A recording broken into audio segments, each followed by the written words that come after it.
Salut à toutes et à tous, très heureux de vous retrouver aujourd'hui pour cette nouvelle vidéo. Voilà, je viens de finir mon petit training, j'étais en train de filmer quelques petites vidéos pour ma prochaine programmation et j'ai fait un petit peu de travail sur le balancier, sur le keeping, etc.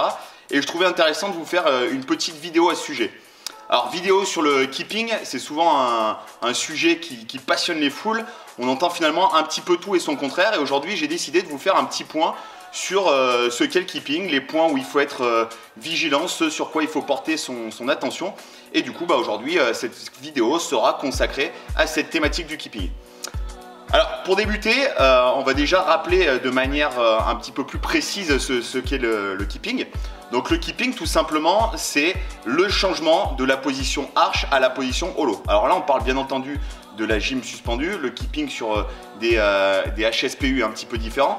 Mais de manière globale, le keeping va être une aide extérieure en fait qui va nous permettre de générer un allègement du corps pour pouvoir être plus efficient et pour faciliter un geste. Donc ce keeping, on va pouvoir le retrouver sur les keeping muscle up aux anneaux, keeping muscle up à la barre.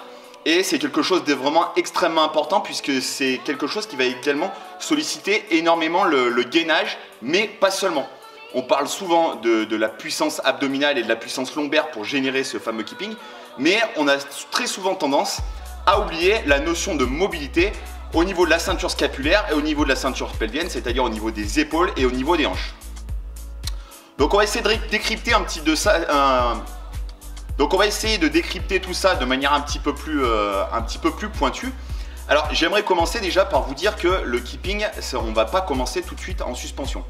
Il est extrêmement important de bien maîtriser les deux positions de base que sont la position arche et la position holo.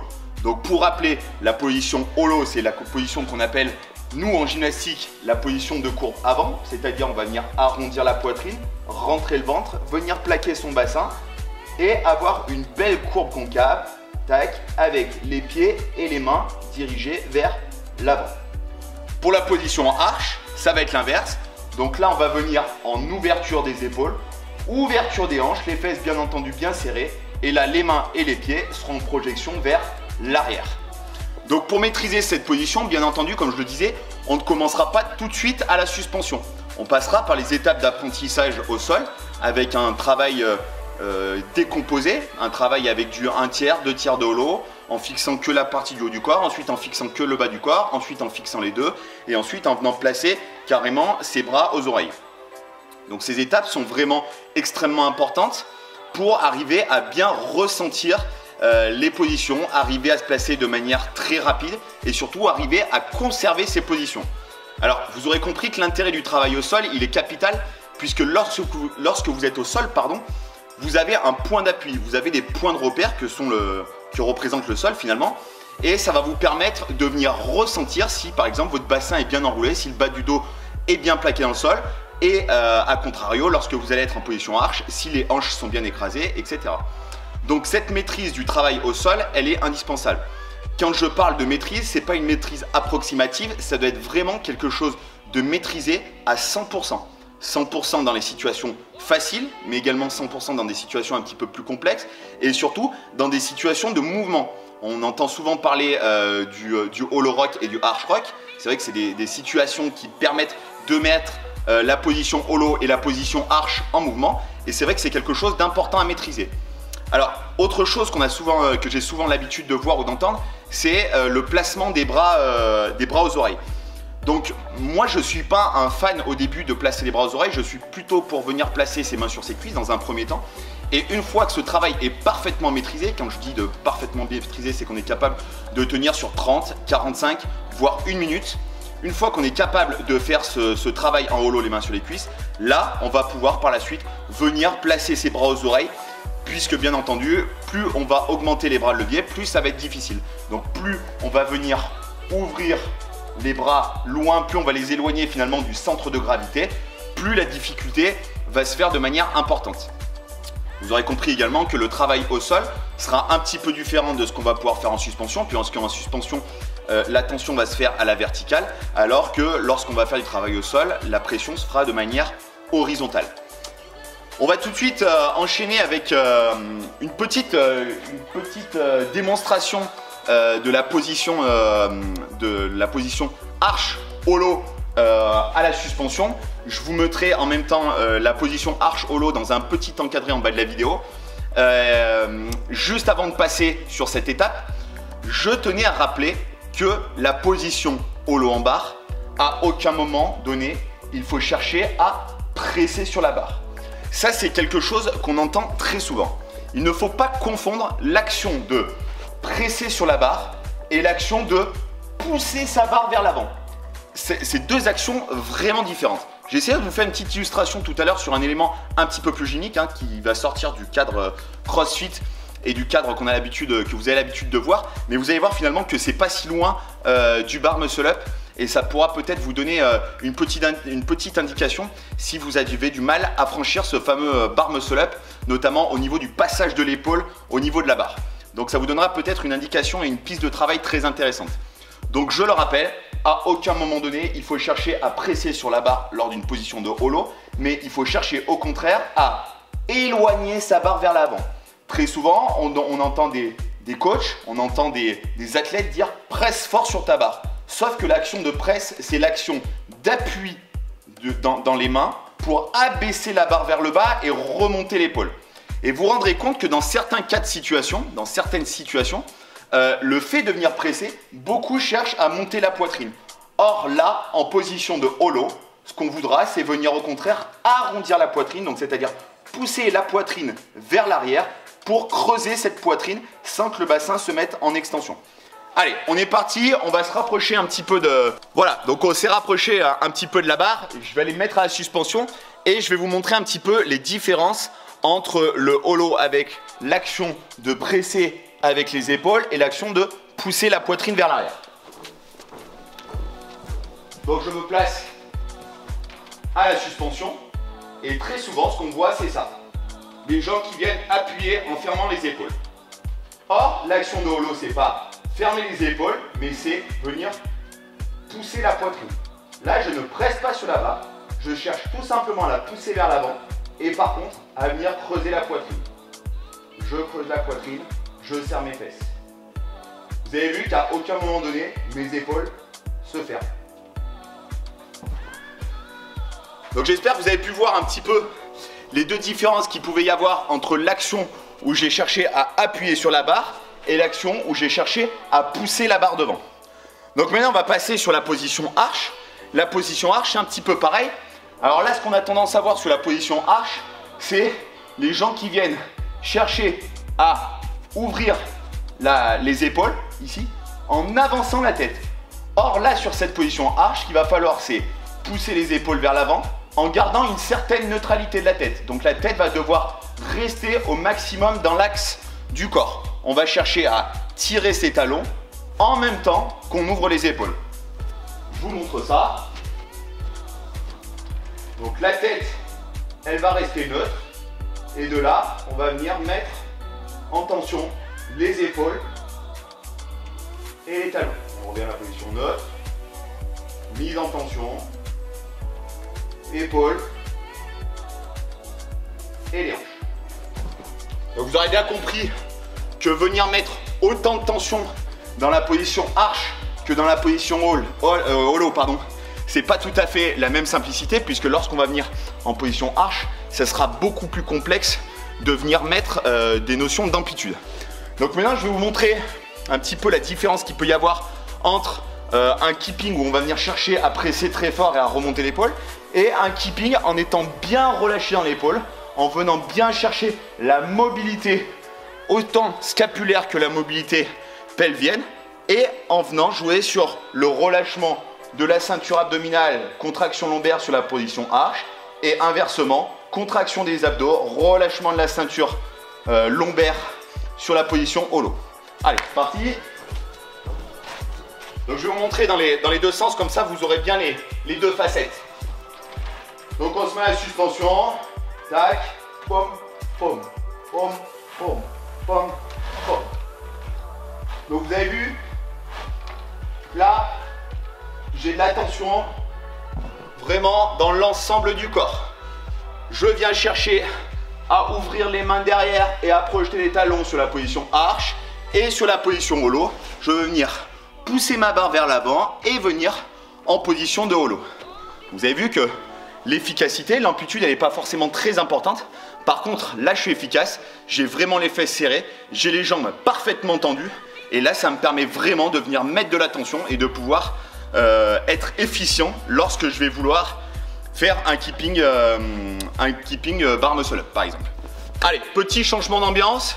Je vais vous montrer un petit peu la différence avec un keeping où on va presser là très fort sur la barre pour faire un bar muscle up, donc c'est-à-dire quelque chose d'assez classique, ce qu'on voit souvent, de venir presser très fort ici, et ensuite avec un joli keeping, une belle mise en tension, les jambes bien tendues et en étant vraiment dans la technique absolue. Alors, petite parenthèse, si j'ai décidé de vous faire cette vidéo, c'est tout simplement parce que j'estime que lorsqu'on fait une vidéo sur une thématique, il faut être connaisseur, il faut connaître son sujet et bien le maîtriser. Et je me permets justement de faire cette vidéo puisque, étant gymnaste, la notion de keeping et cette notion de changement entre la position arche et holo est quelque chose d'extrêmement important chez les gymnastes. Qui plus est chez moi puisque je suis un spécialiste et un féru de barre fixe. Et cette notion de keeping, changement holo-arche est absolument indispensable à maîtriser pour pouvoir être un bon bariste. Donc si je vous fais cette vidéo, c'est parce que c'est une thématique que je maîtrise et surtout qui me tient à cœur. Allez, c'est parti, je vous montre tout ça un petit peu plus loin. Donc là, je vais faire avec la première, avec ce qu'on a l'habitude de voir, avec un keeping assez relâché. Vous avez vu que c'est compliqué. Par contre, mais non, si je fais un joli holo arche, ça passe tout seul. Donc vous avez pu voir un petit peu la différence entre un keeping relâché. Vous avez vu que lorsque j'ai fait un keeping relâché, je n'ai pas réussi à monter puisque je suis venu tracter très fort sur la barre.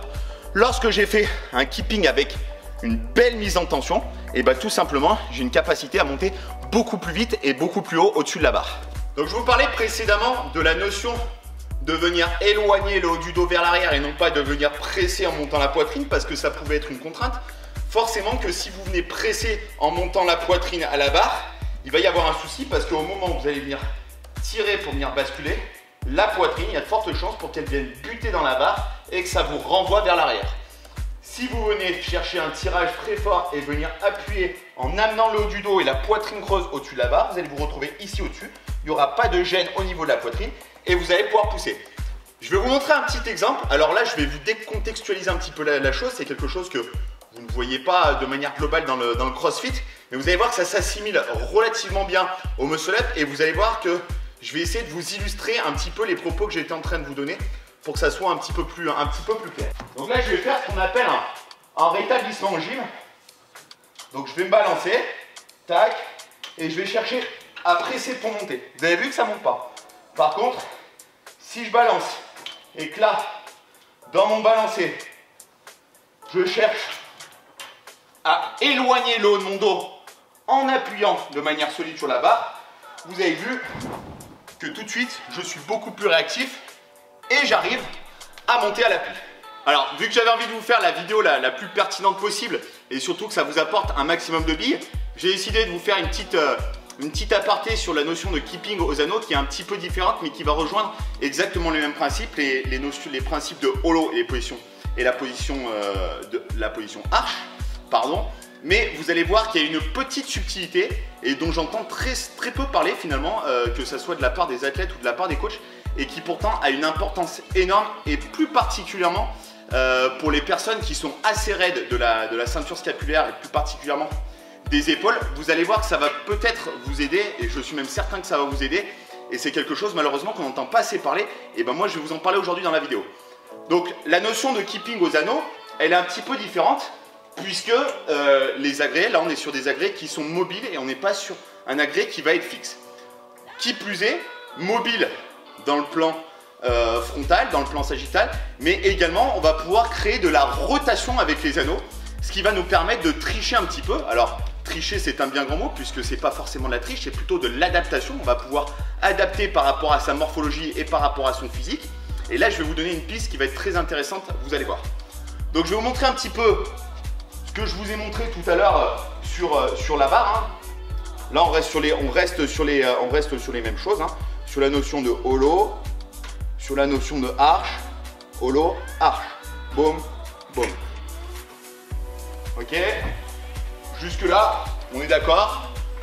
Je vous ai rien montré de magique. Alors maintenant, je vais vous demander de mettre un peu plus de focus sur le positionnement des mains, le positionnement de mes mains et surtout le travail que je vais faire avec mes mains pour venir plus ou moins orienter mes épaules vers l'intérieur ou vers l'extérieur.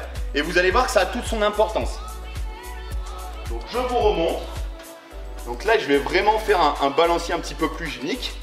Tac, tac, tac, tac, tac, tac, tac, tac. Donc vous avez vu que la rotation de mes anneaux lorsque je suis en position de balancier arrière, c'est-à-dire en position de arche, je vais chercher tout simplement à ouvrir les paumes de ma main vers l'extérieur. Donc à quoi va servir cette action? Bien tout simplement, on va venir libérer l'épaule, on va venir se mettre dans une sorte de subluxation de l'épaule, très légère bien entendu, et on va venir alléger cette contrainte de raideur qu'on peut avoir lorsque les mains sont en pronation. En ouvrant les mains vers l'extérieur, on va avoir beaucoup plus de mobilité. Alors, autre chose que vous avez pu voir, c'est que sur ma position de holo, j'ai un holo qui est beaucoup plus accentué. C'est-à-dire que mes pieds se renversent beaucoup plus. Ce qui est tout à fait normal, puisque là, on est sur un agrès qui est mobile. Donc forcément, il va falloir que je contre cette mobilité en augmentant un petit peu plus mon holo, parce que forcément que si mon holo, je le mets légèrement trop vers l'avant, je vais prendre ce qu'on appelle un effet de balancier. Alors que vous connaîtrez un petit peu moins normalement en crossfit, puisque la longueur des câbles et des anneaux est beaucoup moins importante que nous ce qu'on peut avoir en gymnastique. Mais néanmoins, c'est quelque chose d'important d'arriver à contrôler cet effet de balancier pour éviter de perdre de l'énergie bêtement. Alors, autre petite chose, quelque chose de très important justement dont je viens vous parler avant, cette notion de renversement des pointes. Cette notion est également extrêmement importante aux anneaux, notamment pour le keeping muscle up, puisqu'on est en train de parler du keeping. C'est cette notion de monter un petit peu plus les pieds pour créer en fait un point d'appui dynamique. Si vous cherchez à monter les pieds devant, lorsque vous allez venir créer un blocage et une extension des hanches, le corps va monter beaucoup plus facilement que si vos pieds vous les bloquez en bas et que vous montez juste la poitrine et les hanches. Ça va être beaucoup plus difficile. Je vais vous faire l'illustration. Hop. Donc on part ici. On garde les pieds en bas. Là, ça me met dans la galère. Par contre, si je balance, tac, et que je monte beaucoup plus haut les pieds, vous vous êtes rendu compte que je montais avec beaucoup plus d'aisance, que j'étais beaucoup plus léger en arrivant au-dessus des anneaux. Ce qui me permettra, par conséquent, de pouvoir être beaucoup plus économe et de pouvoir enchaîner beaucoup plus de répétitions. Voilà, on a fait à peu près le tour pour cette vidéo. J'espère qu'elle vous aura plu. Une vidéo assez riche, assez complète. N'hésitez pas. Bien entendu, j'ai pas pu balayer l'intégralité parce que sinon c'est une thématique qui prendrait quasiment 2 heures. En tout cas, n'hésitez pas à poser toutes vos questions en bas de la vidéo. Commentez, partagez, posez vos questions et d'ici très peu de temps, normalement, je devrais sortir un petit e-book spécifique justement sur cette notion de keeping et l'importance du holo arch. Je vous dis à très vite, on se retrouve à très bientôt dans une nouvelle vidéo.